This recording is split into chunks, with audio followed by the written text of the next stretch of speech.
Social મીડિયામાં post અંગે રાજકોટ જિલ્લા ભાજપ મહામંત્રીની સ્પષ્ટતા। 23મી ઓગસ્ટ 2022ના રોજની પોસ્ટ ઓરિજિનલ હતી એવું કહેવું છે નરેન્દ્રસિંહનું। 23 ઓગસ્ટ 2026ના રોજની રીપોસ્ટ કરવામાં આવી। લોધિકા સંઘની ચૂંટણી અને આ પોસ્ટને કોઈ લેવા દેવા ન હોવાનો મહામંત્રીનો દાવો। એક પોસ્ટ કરવામાં આવી હતી સોશિયલ મીડિયામાં જે પોસ્ટ થઈ હતી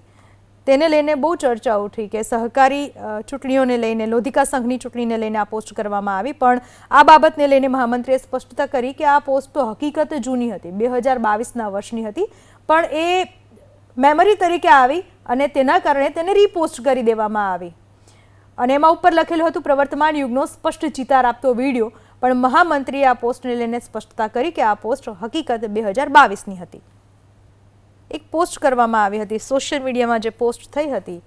તેને લઈને બહુ ચર્ચા ઉઠી કે સહકારી ચૂંટણીઓને લઈને લોધિકા સંઘની ચૂંટણીને લઈને આ પોસ્ટ કરવામાં આવી, પણ આ બાબતને લઈને મહામંત્રીએ સ્પષ્ટતા કરી કે આ પોસ્ટ તો હકીકત જૂની હતી, 2022ના વર્ષની હતી, પણ એ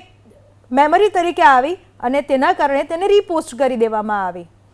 અને એમાં ઉપર લખેલું હતું પ્રવર્તમાન યુગનો સ્પષ્ટ ચિતાર આપતો વિડીયો, પણ મહામંત્રીએ આ પોસ્ટને લઈને સ્પષ્ટતા કરી કે આ પોસ્ટ હકીકત 2022ની હતી।